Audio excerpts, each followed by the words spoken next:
There is a famous old Buddhist saying, Apne diye aap bano, and this translates into be your own lamp.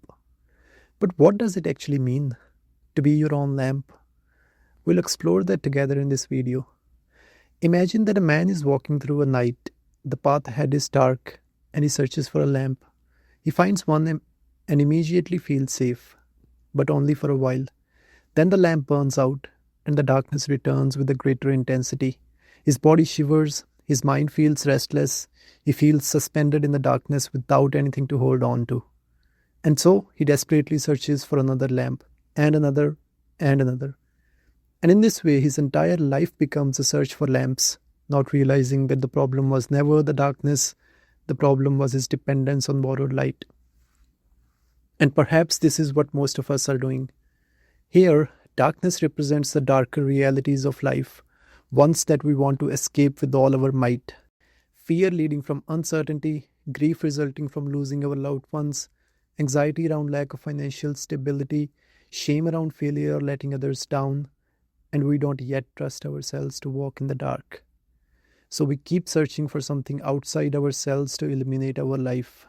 A lamp, a source of certainty, a source of worth, a source of security, a source of identity. Some people carry the lamp of other people's opinions. As long as others approve of them, they feel bright. As long as they are respected, admired, included, desired, they feel alive. But the moment criticism arrives, the lamp flickers and the darkness returns. There are others who carry the lamp of achievement, a perfect body, career, relationship, a perfect version of themselves. Every goal achieved gives light for a moment, but eventually even success grows dim, and the search begins again.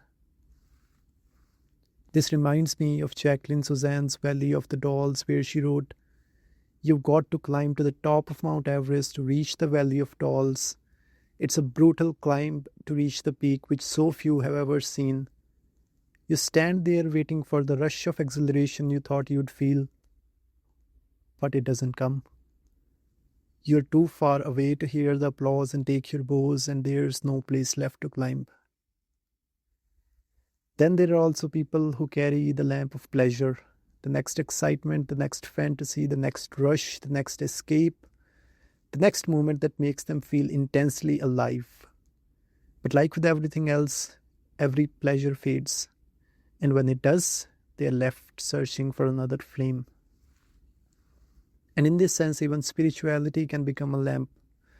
More knowledge, meditation, experiences, states of consciousness, the desire to be awakened, the desire to be free, the desire to know, the desire to arrive. The ego is remarkably creative. If it cannot become successful, it will try to become spiritual. If it cannot become wealthy, it will try to become enlightened. If it cannot control the world, it will try to control itself. And all the while, it is still searching for another lamp, another source of borrowed light. And before we move on with this video, here it might be a time for you to pause and reflect. What are your lamps that you're trying to hold on to? The ones you unconsciously believe will somehow magically solve your life. And once we are able to reflect on this, we can move on. And what comes next naturally is the question, how can one let go of these lamps? And the answer might lie in a quiet, silent moment.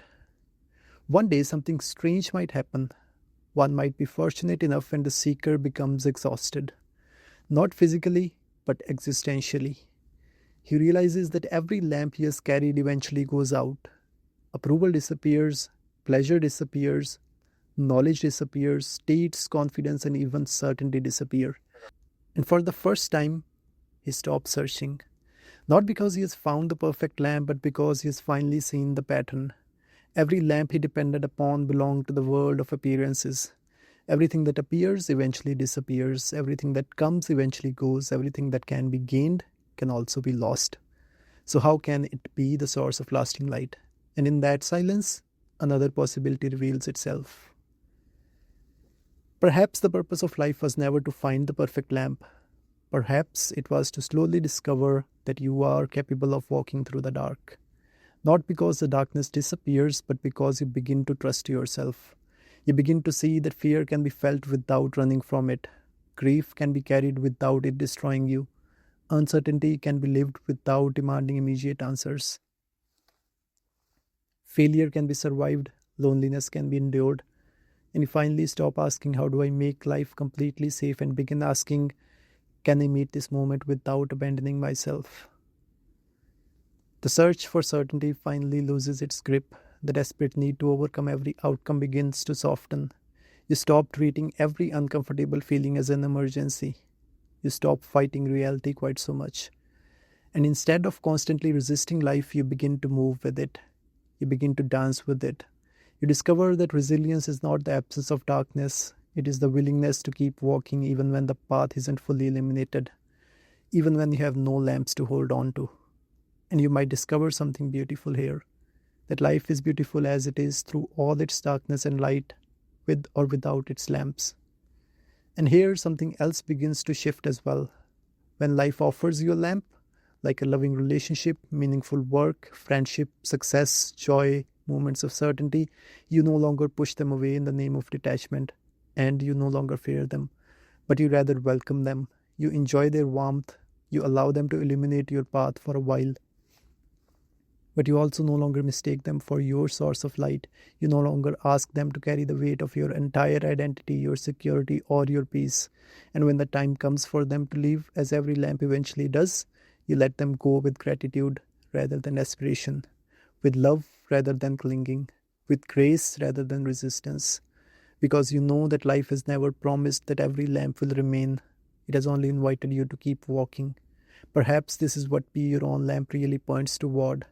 Not becoming completely fearless, not becoming enlightened, not having all the answers, but gradually becoming someone who no longer depends on borrowed light. Someone who can welcome life's gifts without clinging to them. Someone who can let them go when they pass. Someone who can trust themselves enough to walk through the unknown. Because life has never promised a path without darkness. It has only invited us to stop believing that we cannot walk through it. अपने दिए आप बनो, be your own lamp. Not because you have finally found the perfect certainty, but because you have discovered that whatever comes and whatever goes, you can meet life with an open heart and keep taking the next step, even in the dark.